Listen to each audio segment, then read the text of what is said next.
Uluru. Dog and carrot, the big banana. Or big pineapple. The Gold Coast. Literally anywhere in Australia, bro. Where the fuck is the closest servo? The empty lights have been blinking for the last 10 minutes. Hold on, just give me a second. Dad, I really need to pee. You can make it a few more Ks, son.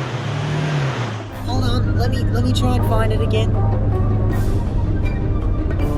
I found one. Oh, I'm just gonna piss out the window. Like hell! Take a right here now.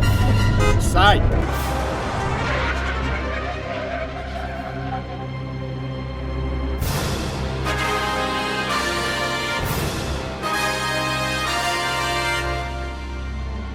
That was a recreation of what most people going on a big drive on the Hume Highway have experienced.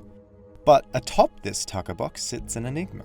A question most don't ponder while unloading a road trip's worth of pissy shit or uploading a cool photo. What the dog doing? Back in Australia's pioneering days, specifically in New South Wales during the 19th century, before go-karts and Toyota Hiluxes existed, most Aussies got their shit around using these behemoths, the Bullocks. Though these carts could transport people, they were mainly used for the transportation of miscellaneous goods and supplies, to get you and your remote, backward town its essential supplies of wool, wheat, blue heaven. These even bigger guys atop the wagon's stockpile are the Bullockies, gruff men who navigate the rocky roads in teams of style, facing all sorts of bullshittery that the bush had in store for them. Bullockies were basically the truckers of the 19th century, but instead of meth addictions, they were addicted to getting bogged in creeks. Hell yeah, brother. Speaking of which, this brings us to the protagonist of this cultural legend, our buddy, Bullocky Bill. The most well-known retelling is the Boyang York poem, originally printed in 1857, and I'm going to summarize it for you. Alright, so Bill gets... Bill gets a job in Gundagai, accompanied by some fellow Bullockies. And his dog, likely an Australian cattle dog or a blue heeler, is joining along with him. They load up the wagon and start their run. All is well until some 9 miles away from Gundagai, attempting to cross a creek, Bill's wagon gets so impossibly submerged in mud, the Bullockies are forced to unload and try and pull the wagon through. And in doing so, the yoke holding the bullocks is broken. Bill understandably gives up on the job, mate. Not before letting loose a flurry of abuse that would make any League of Legends chat sound like a tea party. Anyway, Bill gets so fed up, he goes for a feed. And when he reaches his Tuckerbox, he finds his loyal dog, proudly guarding atop the box. And then... the dog shat on the Tuckerbox. That's an actual quote from the poem. The original, anyway, because in the 1920s, Jack Moses saw the original poem and pulled a Wiggles Tame Impala moment and was like, yeah, I'm going to cover this already good thing, but not quite as good, and people who don't know the original won't know any better. That's right, in Moses' retelling, he altered the line to read, the dog sat on the Tuckerbox, and the legend became associated with the loyalty of the dog, akin to Red Dog, but with more But this edited publication became quite popular to a new generation of Aussies, which led to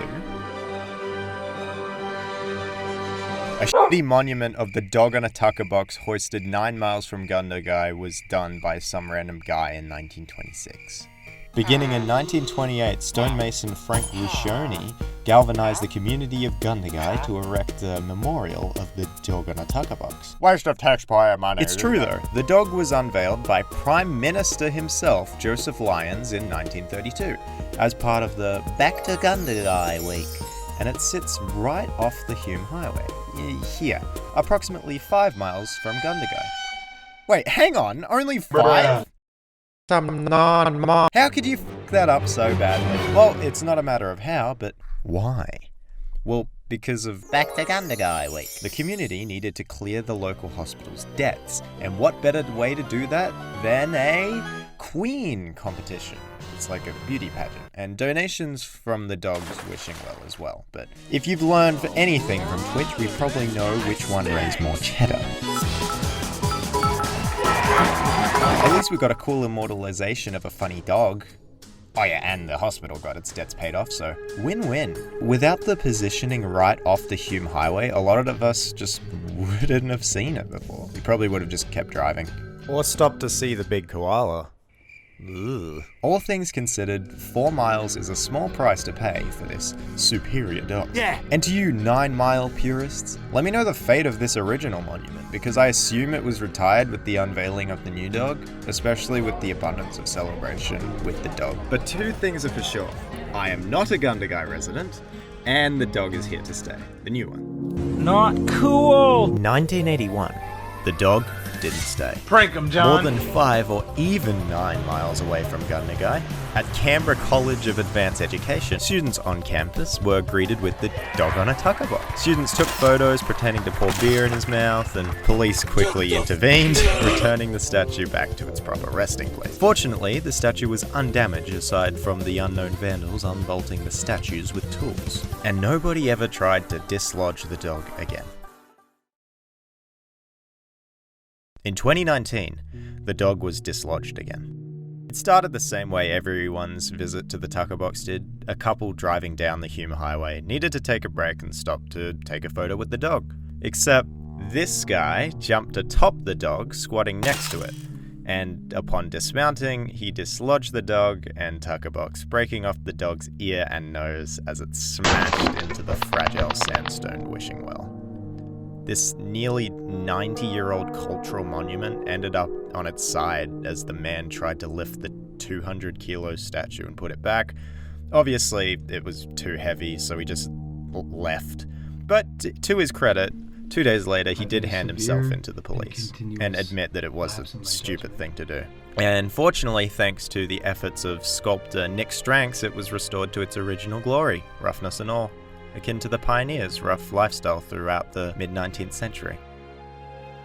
Now, despite all the praise I'm giving it, the dog on a tuckerbox doesn't receive nearly as much attention amidst cultural landmarks such as the Big Banana, or the Big Pineapple, or the Big Sydney Harbour Tollway. Jokes aside, with the pandemic, a lot of people will never experience pulling off the Hume and discovering the dog on a tuckerbox for themselves. Because who wants to go to New South Wales or Victoria? So think of this video as recreating that special moment, because I will always cherish getting a sandwich from the servo than taking a picture with the dog. Though I suppose it will be waiting for you too. If this pandemic ever goes away and you're doing a drive on the Hume, go and check it out. And it's not like some mining company is going to destroy it, unlike arguably more culturally and spiritually rich sites. But, you know, it's a dog on a tuckerbox. What more can you want? Bye.